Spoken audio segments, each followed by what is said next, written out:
So, Eric, you're looking into buying a car. My advice to you is yeah, first of all, go to the bank and secure some financing. The bank will tell you what type of interest rate they're going to do. They will tell you, how much of a car you can get approved for, which if you're just looking for like a $9,000 car, then that's, you I think you could easily get approved for something like that. Um, if you do go to the dealership and you try to go through a credit union, they may send you through one. They may go to, a major lender and tell you that, oh, you get a better interest rate here or get one there. The advantage to getting approval at some other credit union is that you can actually go through and you know what your interest rate is going to be. They'll give you an idea of what the payment should be as well on the car. They'll break it down. They should calculate it out with tax and kind of walk you through that before you go and buy it as well. Um, the other thing that we were discussing a little bit earlier is the price on the car. So on used cars, like I said, it's pretty difficult to know if you're getting a good deal because in some cases they may have bought that car at auction and they got it for, wholesale value or even less depending on the condition of the car and other things like that.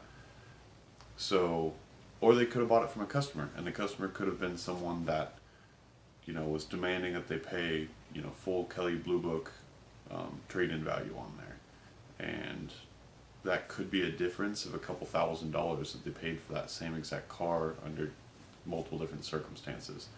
And typically, most cars for reconditioning or recon is what they call it is going to be something in the neighborhood of about $1,500 to $2,000 because you're going to have to spend money on your detail. You have to smog and safety the car.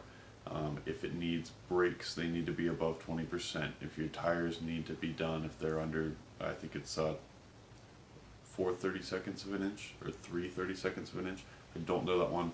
Um, but each state's going to be different, of course. But California requires that the car is safe to drive, so you can't have any cracks in the windshield, can't have bald tires, can't have any, lights out, anything like that. So they're going to have to put all the money in to make sure that it's safe and that it passes smog before they can sell it to anyone. So typically that's going to be about 1,500 to 2,000 bucks. So if you want to kind of get an estimate of what you think is a good deal on that car, you can go on Kelly Blue Book, look up the retail value. That's probably about what they should be trying to sell the car for. That's what they're retailing out on the car. That's like MSRP. Um, and then you could also go look at what trade-in value is on the car and add 1,500 2,000 bucks to it, and that should give you an idea of about what they should be in the car if they bought the car right. Sometimes, depending on the dealership, there's things like packs and other things that they might have to do um, that make it a little bit more difficult. And so packs are basically just profit that they put into the car that no one gets paid on. Salesmen don't get paid on it. It's just taken straight out of the price of the car. It's operating cost for the dealership, and and then any profit above that is additional profit. So that would be how I would go about doing it on a used car. You could ask them and see if they want to give you the information on, hey, like how much are you in the car for? Um, I don't mind paying more than what you paid for the car because I know you're a business and you need to make money, but I want to get something that's fair. If you bought the car for 8,000 bucks, then can we settle on 8,500? If you make 500 bucks, then I get a $500 discount. That might be fair. So you could go about it a couple different ways.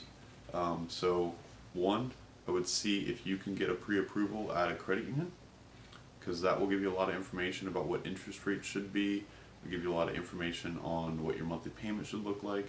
So if they're putting additional products like warranties, gap, anything like that in there, then you can be aware of that. Also, I would try to do some research on what those cars are selling for at other dealers, what people are asking for, and also look at Kelly Blue Book and see what the retail value is on it, what the trade-in value on it is as well, and then also I would maybe even look at what you could get out of that car, like selling it private parties. That way you know about how long it's going to take for you to be in an equity position where you could actually sell the car, and you can calculate that by taking out what you're paying towards principal every month on your loan. Another thing that I know you asked me was about interest rate, and interest rate can be huge. If you're talking about, you know, 1% at 36 months, it's nothing. It's a couple $100. Don't even worry about it at all. Um, but there's no such thing as a 1% interest rate unless it's like a special interest rate on a new car, or there's some bank doing some crazy deal. Um, Typically, you're going to be looking at something in the threes or fours, depending on your credit score. Those are going to be some of the better rates. Some credit unions may be down in the low twos, depending on how good your credit is and your credit history. It really depends on what credit union, your credit history, what type of car you're looking into.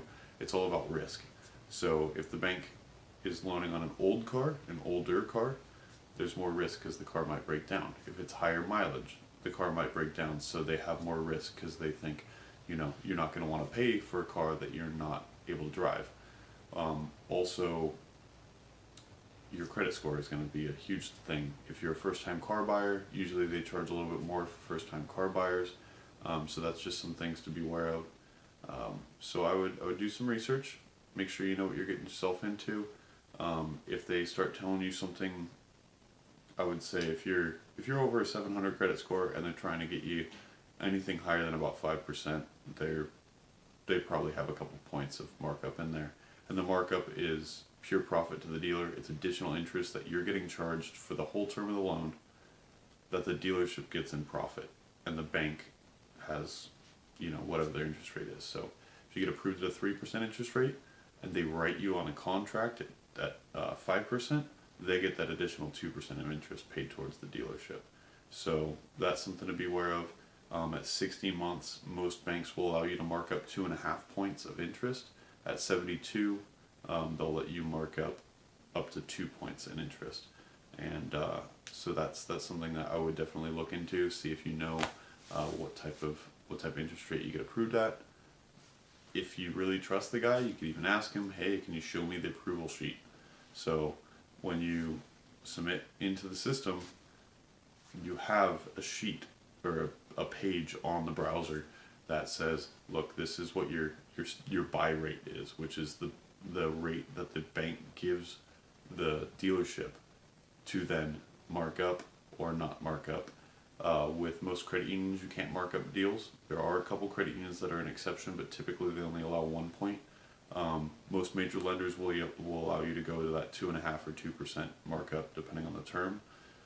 So things like Chase, Capital One, Bank of the West, you know, those types of more major mainstream lenders that aren't credit unions will allow a little bit more markup. And but they also can have more aggressive rates sometimes, especially on used cars, because they have more money to lend than the smaller credit unions. So that's just a couple pieces of advice. Thank you for the questions, and yeah, good luck.